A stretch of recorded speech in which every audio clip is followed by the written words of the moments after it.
Let's say you walk into a coffee shop, you pay $3, maybe 4 for a medium latte, you sip, relax, maybe scroll your phone, but have you ever stopped to ask, why does it cost that much? Who sets that price?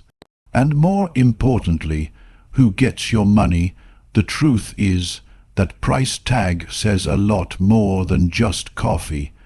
It tells a hidden story of power, scarcity, and control, because when you buy a cup of coffee, you're not just paying for beans and milk, you're paying for location, competition, and the invisible hand of the market.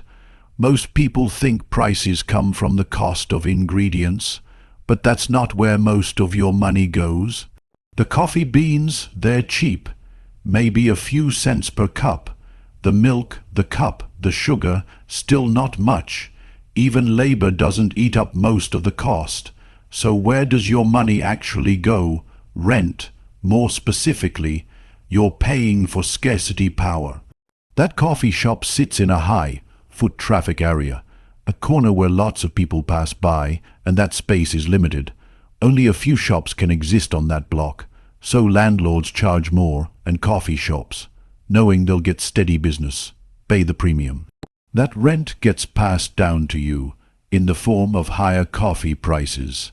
Tim Harford calls this scarcity power, the ability to charge more because your spot, your product, or your service is in short supply.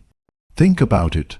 2 coffee shops, one in a busy downtown square, the other in a quiet back alley. Same beans, same machines, but vastly different prices. Why? Because the first location is scarce, valuable, competitive. The second is not. It's not just coffee. This applies everywhere: parking spaces, airport food, concert tickets, apartments. Where demand is high and alternatives are few, the one who controls the scarce resource sets the price. That's the essence of how market economies function, not through fairness or cost, but through leverage. So next time you're standing in line at your favorite cafe, ask yourself, am I paying for coffee? Or am I paying for the privilege of buying coffee in this exact place? Chances are it's the latter, and here's the twist. The farmer who grew your beans, he might earn just a few cents per cup. The barista, maybe a fair hourly wage. But the person who controls the shop's location, the landlord, gets a big chunk of every cup sold. They didn't plant, roast, or serve that coffee, but their power comes from owning scarcity. This chapter isn't about guilt. It's about awareness. When you see the hidden economics behind everyday choices, you stop asking how much and start asking why this price, here, now. Because in the undercover world of economics, every price tag has a story.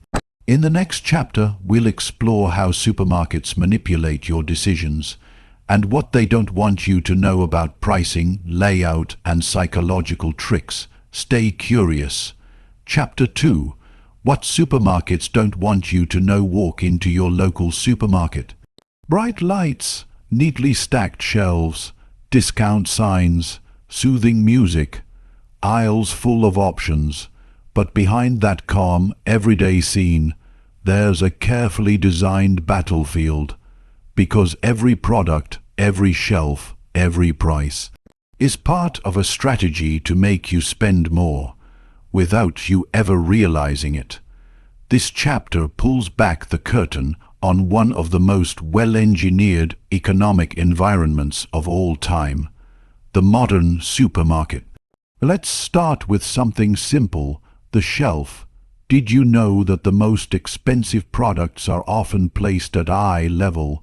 That's not an accident. Shelf space is real estate, and just like any city, the best spots cost more. Manufacturers pay supermarkets for premium positioning. That cereal box staring right at you, it's not just sitting there, it paid rent to be in your face. Cheaper, generic products often placed on the bottom shelves or top corners. Harder to reach, easier to ignore. It's not about what's best for you, it's about what makes the store the most money. Now let's talk about pricing tricks. Ever seen signs like 3 for $5? Buy one, get one free, family size, better value. They seem like great deals, but here's the truth. Most of them rely on a psychological trick. We're wired to respond emotionally to the idea of a bargain, even when there's no real savings. Sometimes 3 for $5 is exactly the same as 1 for $1.67, but grouped together it feels like a deal. So we buy more. It's not lying, it's not stealing, it's framing, and it works. Supermarkets also rely on something called price targeting. That means charging different people different prices for the same thing without them noticing. Here's how it works. Imagine two brands of pasta. Brand A is $5. Brand B is $2.50. They might be made in the same factory with the same ingredients, but one is wrapped in gold foil with Italian-sounding words, while the other is plain, no frills, bottom shelf. People who care about prestige or taste will pay more. People who care about saving money will pay less. Both customers walk away happy, but the supermarket, it just made more money without changing the product at all. Here's the deeper lesson. Supermarkets are experts in human behavior. They know where your eyes go first, which colors make food look fresher, which layout gets you to walk more, stay longer, and buy more. Ever wonder why the milk is always at the back of the store? Because you have to walk past everything else to get it. That's not design, that's strategy. The magic of the supermarket. It is that it makes you feel like you're in control, like you're making smart, budget-conscious choices. But in reality, you're moving through a system that's been engineered to steer your behavior, gently but powerfully, and most of us never even notice. So the next time you walk into a supermarket, remember this: you're not just shopping. You're participating in an economic game, one with rules, traps, and rewards. The question is, will you play smart or will you play blind? In the next chapter, we explore what happens when markets actually work perfectly. A world where prices are fair, competition is fierce, and nobody has an advantage. Sounds ideal, right? But as you'll see, even perfect markets have their flaws. Imagine a world where every buyer knows exactly what they're getting. Every seller charges the right price, and nobody holds any secret advantage. It sounds like economic heaven. A place where everything is fair, efficient, and transparent. This is the idea behind a perfect market, a concept economists love, even though it rarely exists in real life. In this chapter, we dive into that world. The world of pure supply and demand, where prices are signals, competition is ruthless, and the truth is always visible. Let's break it down. A perfect market has 5 key rules. Rule 1: there are lots of buyers and sellers. Rule 2: everyone has perfect information. No hidden tricks. Rule 3: products are identical. No branding or emotional manipulation. Rule 4: no one has market power. Everyone is too small to set the price. Rule 5: there are no barriers to entering or leaving the market. If all of that sounds too good to be true, that's because it usually is, but when it happens, even briefly, it creates a strange kind of honesty. Prices reflect true value. There are no lies, no manipulation, just the raw forces of supply and demand doing their thing. Tim Harford calls this the world of truth. It's cold, rational, unforgiving. But also, Fair, in this world, inefficiency dies fast.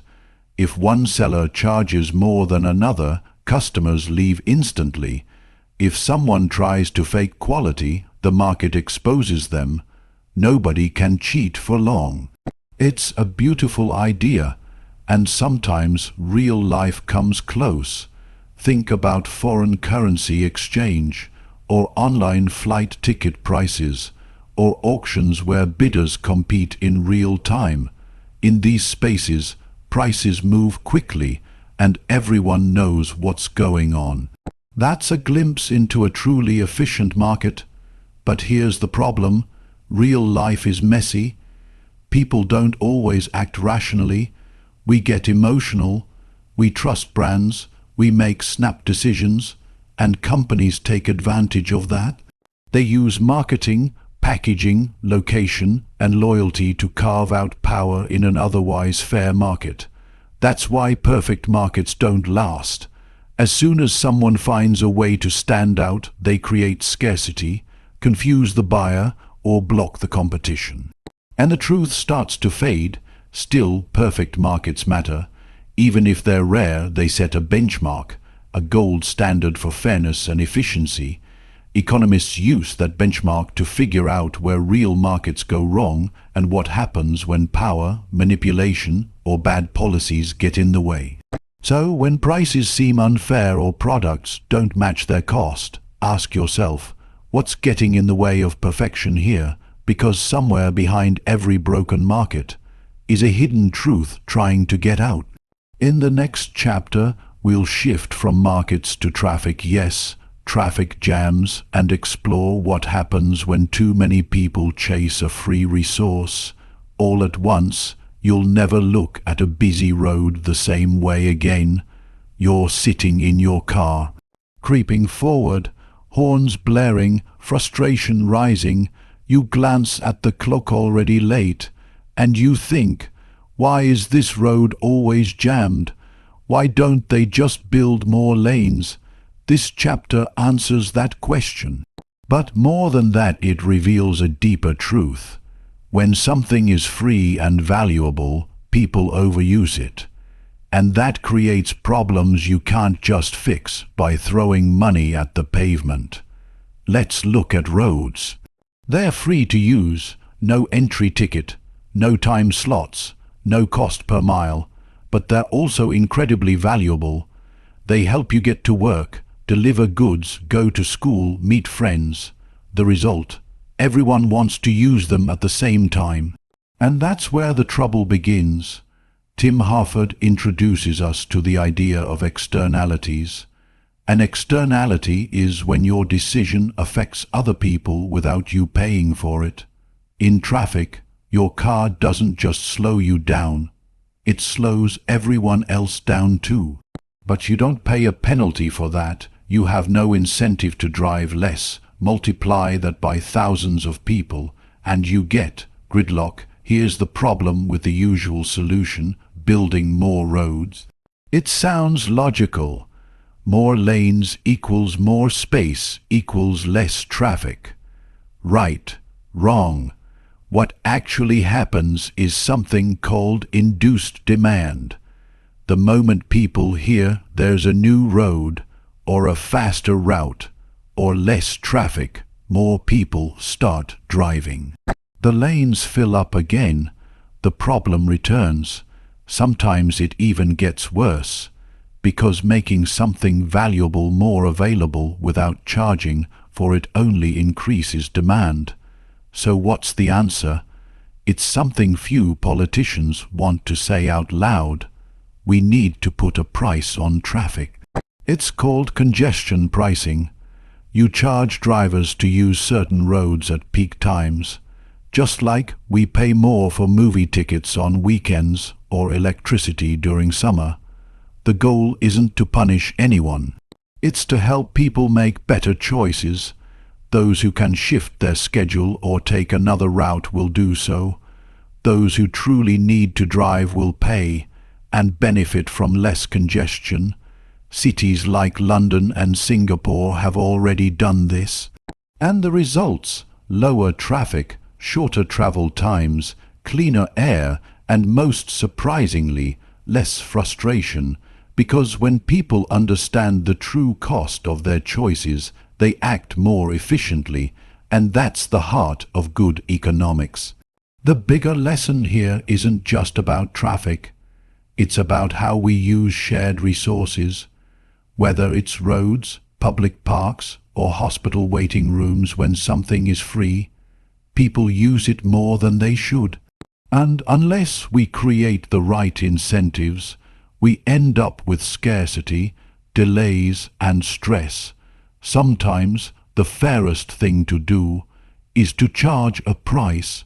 In the next chapter, we'll look at local markets, not Wall Street, but your neighborhood vendors, and uncover how value is created and lost before you even step up to the stall. Because behind every price tag is a story worth hearing. Picture a street market, bustling, colorful, full of sounds and smells, fresh fruit stacked high, friendly shouts from sellers, money changing hands. It all looks simple, but underneath the noise and color is a powerful economic machine. This chapter peels back the layers on what really happens when you buy something from the farmer's field to the market stall to your hands. Because the price you pay, it's not just about supply and demand. It's about every player in the chain and how they compete, cooperate, and try to stay alive. Let's start with a basic product, coffee.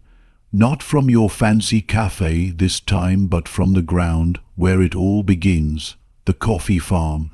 That farmer earns just a few cents per cup. They grow the beans, often in tough conditions, hoping global prices don't crash. From there, the beans pass through a web of middlemen, processors, exporters, importers, roasters, wholesalers. Each one adds value, takes a cut, and moves the coffee further down the chain. By the time it reaches your neighborhood shop, it's been bought and sold many times. The final seller adds their margin, and you pay the total. But here's where it gets interesting. Each person in that chain faces different pressures. The farmer is vulnerable to weather, pests, and market price swings. The exporter deals with tariffs and shipping costs.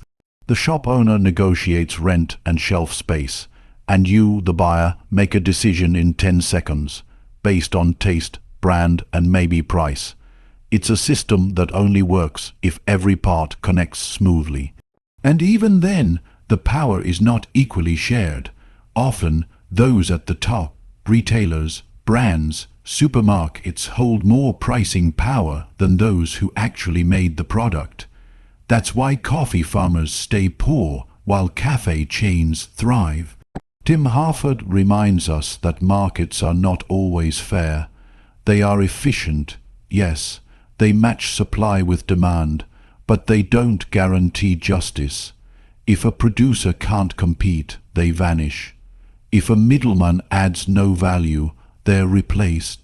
The market keeps moving, cold and clean, and this applies to more than coffee. It's how clothing is made, how electronics are built, how vegetables get from a field in one country to a shelf in yours. Every item you buy is the end result of a journey, and every step in that journey is shaped by costs, choices, and risks. So, what should you take from all this? When you hand over your money at a local market or a global store, you're not just buying a product, you're supporting a whole economic chain.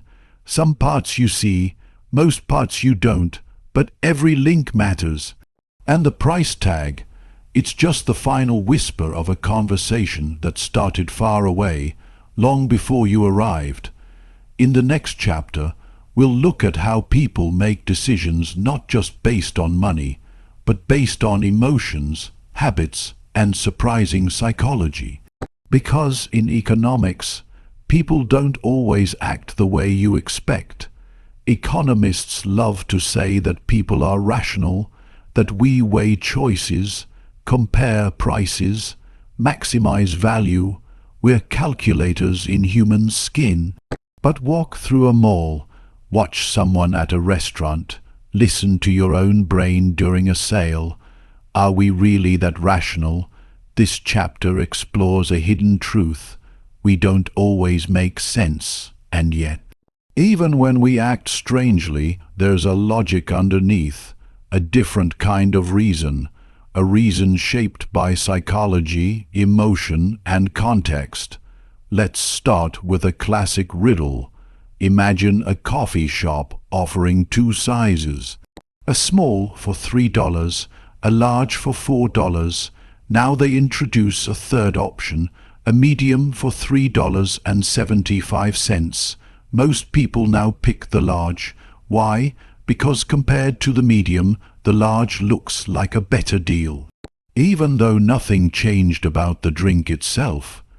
This is called the decoy effect, and it's a perfect example of how we compare relatives, not absolutes. We don't ask, "Do I want a large coffee?" We ask, "Which of these seems smarter right now?" Another example, the concept of loss aversion. We hate losing something more than we enjoy gaining it. Imagine two scenarios. You win $100 or you lose $100. Even though the amount is the same, the pain of the loss feels stronger than the joy of the win. This shapes everything from gambling to investment to everyday shopping. Retailers exploit this all the time with words like, "Don't miss out, limited time only, offer ends soon." They're not selling the product. They're selling the fear of loss. Tim Harford also points out how our decisions depend heavily on framing. Take this line, "This yogurt is 90% fat. Free. Sounds healthy, right? Now reframe it. This yogurt contains 10% fat."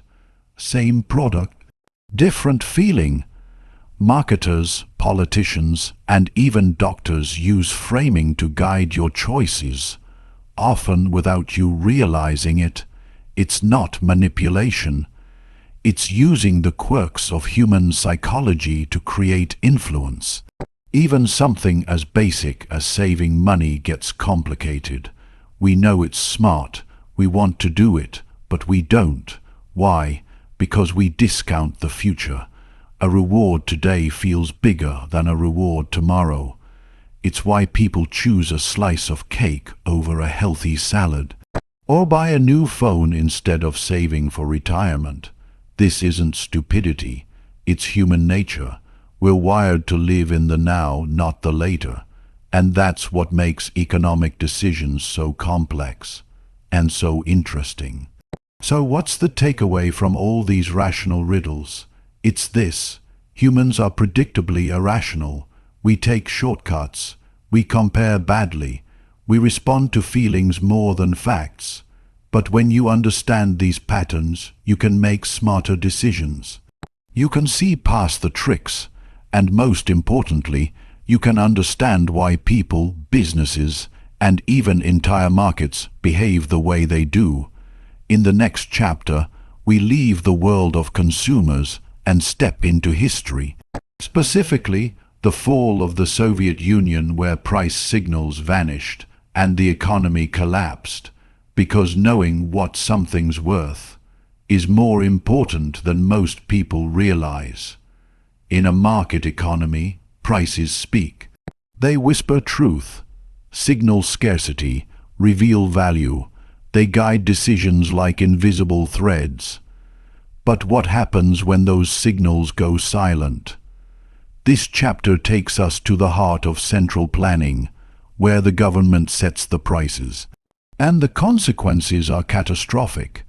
It's the story of the Soviet Union and how a world without real prices became a world full of waste, shortages, and economic collapse. The planners of the Soviet economy thought they could outsmart markets. Instead of letting supply and demand determine prices, they assigned them. They decided how much steel should cost, what a tractor was worth, and how many loaves of bread a bakery should produce. On paper, it seemed brilliant. Precise, controlled, efficient, but in reality, it was a disaster, because without market prices, they lost something vital: information. Let's take an example. In a free market, if something becomes scarce, its price goes up. Producers see an opportunity and start making more.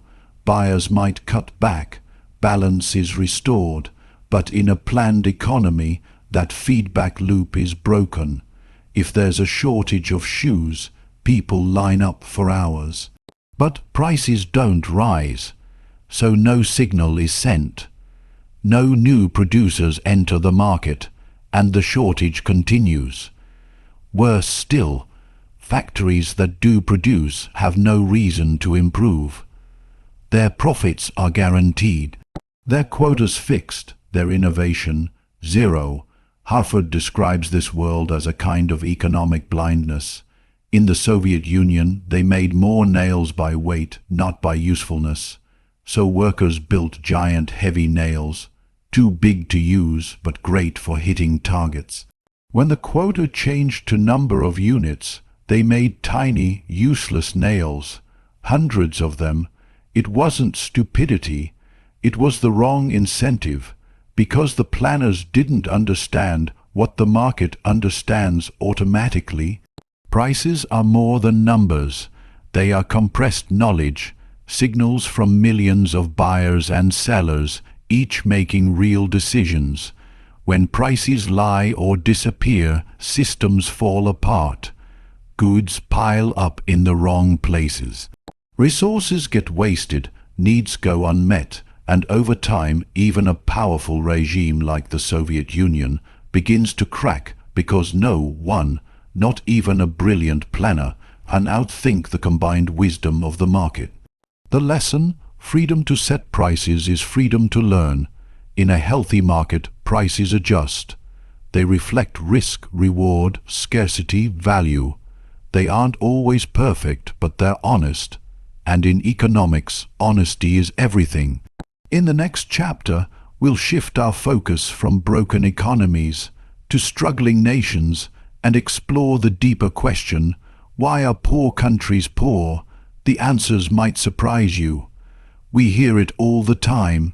Poor countries just need more money, more aid, more trade, more technology. But what if the problem runs deeper? What if poverty isn't about what a country lacks, but about how it's run? This chapter goes straight to the heart of one of economics' toughest, most emotional questions: why are some nations rich and others still struggling? The answers are complex, but Tim Harford gives us a clear place to start. Let's imagine two countries. They have similar climates, similar natural resources, even similar populations, but one thrives, the other flounders. Why? It's not just bad luck. It's usually about institutions, the rules, systems, and incentives that guide how a society works. Good institutions create trust. They protect property rights. They enforce contracts. They allow entrepreneurs to take risks without fear of theft or corruption. In those countries, businesses grow. Foreign investors feel safe. Jobs are created. Wealth builds up. But in many poor countries, the opposite is true. Property is not secure. Legal systems are slow or broken. Bribes are common. Violence is a risk. And people in power act in their own interest, not in the interest of the public. This makes it nearly impossible to build anything long-term. Here's a striking example. Harford describes a city in Africa where businesses have to pay dozens of bribes just to operate, from police to inspectors to bureaucrats.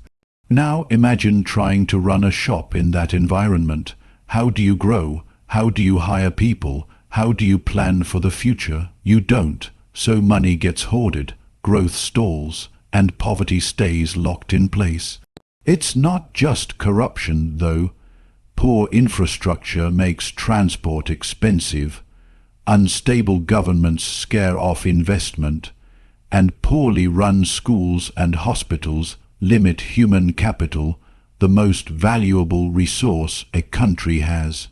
Even well-meaning foreign aid often fails, because without strong systems to absorb and manage it, that money either disappears or does more harm than good. So what actually works? Countries escape poverty not through quick fixes, but through strong foundations. Institutions that promote transparency and fairness. Laws that protect both businesses and workers. Investments in health, education, and infrastructure that create real opportunity. And perhaps most of all, accountability. When leaders are held responsible for their actions, when citizens can vote, speak, and organize freely, the environment begins to shift, slowly but surely. The key idea here is simple but powerful. Wealth is not just about resources, it's about rules. And when those rules reward effort, protect rights, and discourage theft, nations can grow. Even poor ones, even fragile ones, even against the odds. In the next chapter, we move from poverty to global trade and uncover why some people fear globalization, while others say it's the best thing that ever happened to the world, because when money and goods move freely, not everyone wins equally. Imagine you're traveling abroad, you land in a new country, different culture, language, currency. But the moment you step outside the airport, you see something familiar, a McDonald's, a Coca-Cola billboard, maybe even the same brand of beer you drink at home.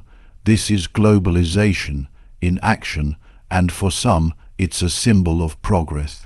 For others, it's a warning sign, a fear that the world is becoming too uniform, too corporate, too unequal. But what is globalization really, and does it help or hurt? Globalization is the process of goods, services, money, and people moving across borders more freely. It's why you can buy bananas grown in Central America, or phones assembled in East Asia, or clothes stitched in Bangladesh. On the surface, this seems efficient. Each country specializes in what it does best and then trades with others for the rest. This idea is called comparative advantage. Even if one country is better at producing everything, it still benefits from trading with a country that's more efficient at something else. Because the goal isn't self-sufficiency, it's specialization and exchange. Take beer and fries, for example. Let's say Belgium makes the world's best beer and the United States makes top-quality potatoes. If both countries focus on what they do best and trade instead of duplicating each other's efforts, they both end up better off. More beer, better fries, lower costs. That's the dream of globalization. More variety, more efficiency, more prosperity. But the story doesn't end there, because for every winner in global trade, there can also be a loser. Factories close, jobs move overseas, local industries collapse under the pressure of cheaper imports. To someone in a wealthy country who loses their job, globalization can feel like theft. Their community dries up, while corporations get richer. Tim Harford reminds us, globalization makes the global pie bigger, but it doesn't automatically slice it fairly. This is where policy matters. Smart governments can help workers transition through retraining, unemployment support, and long-term planning. But when that help doesn't arrive, people feel abandoned and resentment grows. That's how anti-globalization sentiment rises, not because people hate trade, but because they feel left behind by it. Another concern is cultural. People worry that globalization erases local identity, that every street will soon look the same. same logos, same food, same style, but Harvard pushes back on this. Globalization doesn't replace cultures. It often adds to them. You can enjoy sushi in Paris or hip-hop in Nairobi or Bollywood films in London. Cultures don't vanish, they adapt, they blend, they evolve. So what should we take away from this? Globalization is not good or bad. It's powerful. It can lift millions out of poverty, but also displace workers overnight. It can bring innovation, variety, and lower prices, but also concentrate wealth and stress public systems. What matters is how we manage it, with empathy, with foresight, and with fairness. In the next chapter, we take a closer look at one of globalization's biggest success stories, China. How did a nation once trapped in poverty transform itself into an economic giant in just a few decades? The answer is part reform, part ambition, and part bold experimentation. A few decades ago, China was one of the poorest countries in the world, a nation of rural farmers, closed borders, empty factories, little connection to the global economy, and now it's the second largest economy on the planet, a manufacturing powerhouse, a symbol of rapid, relentless growth. So what happened? How did China go from poverty to power in just one generation? The answer isn't simple, but it's one of the most fascinating stories in modern economics. China's rise began with a single, quiet decision in the late 1970s to let go of full central control. After decades of strict communist planning, Chinese leaders began allowing small reforms step by step, carefully, experimentally. One of the first moves, letting farmers keep and sell extra crops after meeting government quotas. It sounds small, but it was revolutionary. Suddenly, effort led to reward. Hard work created profit, and that small freedom unlocked a surge in productivity. Next came the factories. China opened special economic zones in places like Shenzhen cities where foreign companies could invest, where rules were more flexible, and where global trade could begin. These zones exploded with activity. Foreign investors arrived. New jobs were created, and Chinese workers, eager, skilled, and underpaid, powered the engine. The world wanted cheap goods. China was ready to supply them, and the factories didn't stop. China's leaders didn't blindly embrace capitalism. They studied, tested, and adjusted as they went. If a policy worked in one region, they tried it elsewhere. If it failed, they quietly pulled it back. It was pragmatic, not ideological, and that pragmatism allowed China to grow without losing complete control. The government kept tight political authority while slowly unlocking economic freedom, but this success wasn't just about factories and exports. China invested heavily in infrastructure, building roads, railways, ports, and power grids, all designed to support production and trade. They also educated millions, turning rural workers into engineers, technicians, and entrepreneurs. The result, a vast workforce ready to meet global demand. Of course, this growth came with costs: environmental damage, sweatshop labor, rural displacement, and a widening gap between rich and poor. China's rise lifted hundreds of millions out of poverty, but it also created new tensions, both inside the country and around the world. Still, the economic transformation is undeniable. No other country has grown so fast, for so long, at such scale. The deeper lesson here is not just about China, it's about what's possible when a country combines the power of global trade, the flexibility of open markets, and the discipline of long-term planning. China didn't get rich by following a rigid plan. It got rich by watching, learning, experimenting and building a system that worked for its reality. We often think of the economy as something distant. A report on the news, a graph in the newspaper, something the experts talk about: GDP, inflation, interest rates. But the truth is, the economy is everywhere. It's in your morning coffee, in the price of rent, in the traffic on your way to work. It's in every decision you make and every decision made around you.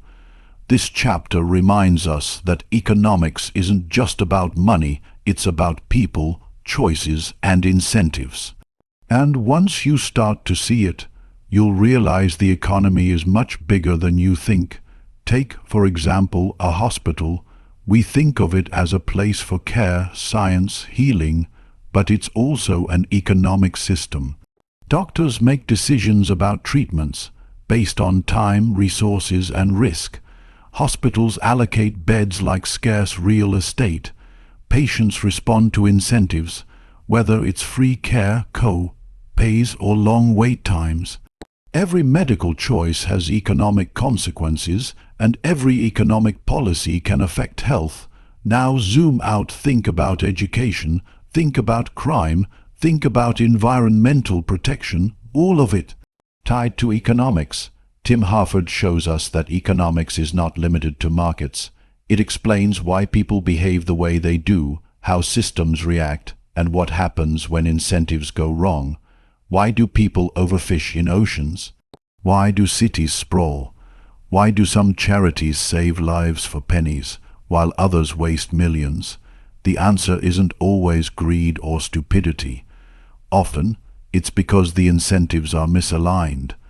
And once you change the incentives, you change the behavior. This is what economists call the power of thinking at the margin. It's not about black or white decisions. It's about small trade-offs. Should I take this job offer? Should we build another road? Should a country invest in clean energy or cut taxes? These are marginal choices, and they add up day after day into massive outcomes. When we ignore those margins, we miss the real action. But when we pay attention, we start to understand how the world works. Here's the real message. Economics is not about money. It's about choices, about how people respond to scarcity, how decisions ripple through systems, and how, with better thinking, we can create better outcomes. It's not always easy, it's not always comfortable, but it's essential, because in the end, the economy isn't something happening out there. It's the sum total of our everyday actions. It's you, it's me. It's all of us. In the final chapter, Tim Harford will take everything we've learned and tie it back to one powerful idea, that by understanding the hidden forces around us, we can live smarter, better, more conscious lives. How to be an undercover economist. You've come a long way. From supermarket shelves to traffic jams, from coffee farmers to global trade, from irrational choices to international policy. And now, in this final chapter, Tim Harford pulls it all together, not to test your memory, but to offer you something more valuable, a new way of seeing the world. Because being an undercover economist isn't about equations, it's about curiosity. It's about noticing the hidden patterns that drive human behavior. It's about asking, what's really going on here? The undercover economist walks through a city and sees more than buildings and signs. They see incentives at work, why this business is thriving, why that one failed, why people act against their own interest. Until someone changes the rules, they understand that every price tells a story. That free things often come with hidden costs. That scarcity isn't just about money, it's about time, attention, trust. This lens doesn't make you cynical, it makes you aware, and with awareness comes power. Being an undercover economist also means being skeptical, but open. Question the numbers. Ask who benefits, but also listen to what markets are telling you, because markets, when they work well, reflect the collective choices of millions of people. They are messy, they are imperfect, but they are real, and behind those markets are humans, flawed, emotional, hopeful, just like you. Tim Harford leaves us with a challenge.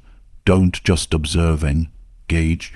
Use your knowledge, vote wisely, support businesses and policies that align with your values, ask smarter questions, have better conversations. Economics gives you a toolkit, not to control the world, but to understand it better. And that understanding can make you a better thinker, a wiser citizen, and a more compassionate human being. So next time you see a long queue, or a 2 for 1 offer, or a politician promising prosperity, stop, look deeper, ask yourself, what incentives are in play? What's the hidden cost? Who wins, who loses, and why? That's how you become an undercover economist. Not by memorizing theories, but by staying curious, staying sharp, and always digging beneath the surface. Because beneath every headline, every price tag, every choice, there's an economic story worth uncovering.